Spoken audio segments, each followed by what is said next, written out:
मला माझ्या खात्यासाठी महिला सचिव चालणार नाही असं म्हणत महायुती सरकारमधील एका मंत्र्याने मला डावललं असा गौप्यस्फोट केलाय राज्याच्या अतिरिक्त मुख्य सचिव आणि ज्येष्ठ IAS अधिकारी मनीषा म्हैसकर यांनी। त्यांच्या या विधानाने प्रशासकीय आणि राजकीय वर्तुळात चांगलीच खळबळ उडवून दिली आहे। एकीकडे राज्य सरकार लाडकी बहीण योजनेचा डंका वाजवत असताना राज्याच्या पहिल्या महिला मुख्य सचिव, मनपा आयुक्त आणि पोलीस महासंचालकांच्या नियुक्तीद्वारे महिलांच्या सक्षमीकरणाचा अभिमान बाळगत असतानाच प्रशासनातल्या एका सर्वोच्च महिला अधिकाऱ्याने केलेला हा खुलासा यंत्रणेतल्या पुरुषी मानसिकतेवर प्रश्नचिन्ह उपस्थित करणारा ठरतोय। नेमकं काय घडलं होतं, नक्की काय म्हणाले आहेत मनीषा म्हैसकर, पाहूयात या व्हिडिओतून। नमस्कार, मी छाया आणि आपण पाहताय मुंबई तक। दिल्लीत आयोजित महिला सनदी अधिकाऱ्यांच्या संमेलनानिमित्त प्रकाशित एका स्मरणिकेत मनीषा म्हैसकर यांनी आपला अनुभव मांडलाय। 1992च्या बॅचच्या अधिकारी असलेल्या मनीषा म्हैसकर यांचा प्रशासकीय अनुभव तब्बल 33 वर्षांचा आहे। त्यांनी सहाय्यक जिल्हाधिकारी ते अतिरिक्त मुख्य सचिव अशा अनेक जबाबदाऱ्या समर्थपणे पेलल्या आहेत। मात्र 2023 मध्ये जेव्हा राज्यात बदल्या आणि नियुक्त्यांचे वारे वाहत होते तेव्हा एका मंत्र्याने फक्त त्या स्त्री आहेत म्हणून त्यांना आपल्या विभागात घेण्यास नकार दिला। ब्युरोक्रेसीमध्ये लिंगभेद संपत चालला आहे असं वाटत असताना घडलेली ही घटना धक्कादायक असल्याचं त्यांनी नमूद केलंय।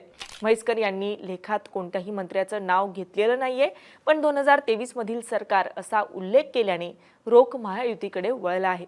त्यामुळे म्हैसकर यांच्या विधानानंतर तो मंत्री नेमका कोण या संदर्भात वेगवेगळे तर्कवितर्क रंगले आहेत।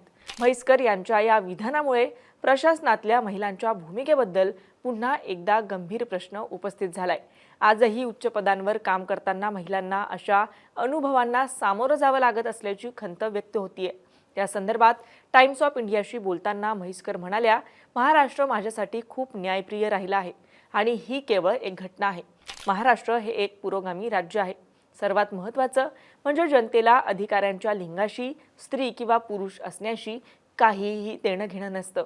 मी सेवा सुरू केली त्यावेळच्या तुलनेत सध्या IAS मध्ये महिलांची संख्या खूप जास्त आहे आणि समानतेच्या वातावरणामुळे त्यांना क्वचितच अशा भेदभावाचा सामना करावा लागतो असं सुद्धा म्हैसकर म्हणाले आहेत। यावरून विरोधकांनी सरकारला धारेवर धरलंय। ही घटना धक्कादायक असल्याचं म्हणत सुप्रिया सुळे यांनी प्रतिक्रिया दिली आहे। सुळे म्हणाल्या, म्हैसकर या अत्यंत सक्षम अधिकारी आहेत आणि त्यांनी उत्कृष्ट काम केलंय।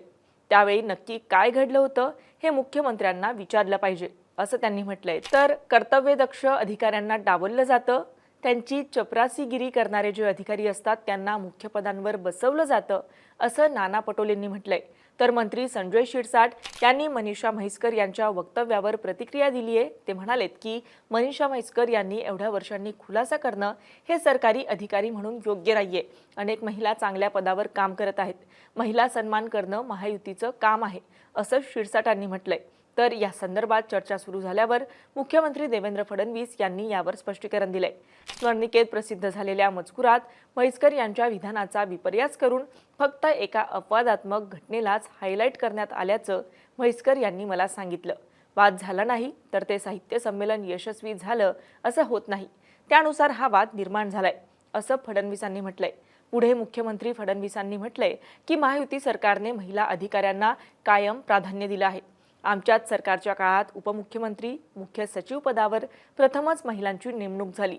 पोलीस महासंचालक, मुख्यमंत्री कार्यालयाच्या प्रधान सचिव, प्रधान वनसंरक्षक अशा पदांवर कर्तबगार महिला अधिकाऱ्यांची नियुक्ती करण्याचा विक्रम आम्ही केला आहे। आपल्याकडील गृह, सामान्य प्रशासन आदी विभागांच्या सचिव महिलाच आहेत असं सांगत फडणवीसांनी सरकारच्या महिला सक्षमीकरणाच्या धोरणाचा उल्लेख केलाय। मात्र जर असं घडलं असेल तर हा फक्त एका बदलीचा किंवा एका मंत्र्याचा प्रश्न नाहीये। मनीषा म्हैसकर यांच्यासारख्या अधिकाऱ्याला जर केवळ लिंगाआधारे नाकारलं जात असेल तर नव्याने प्रशासनात येणाऱ्या महिला अधिकाऱ्यांसमोर कोणती आव्हानं असतील? प्रशासनाच्या सर्वोच्च स्थानी महिलांची संख्या वाढत असली तरी काही मंत्र्यांची किंवा नेत्यांची मानसिकता आजही बदलायला तयार नाही का? हा प्रश्न या निमित्ताने ऐरणीवर आलाय।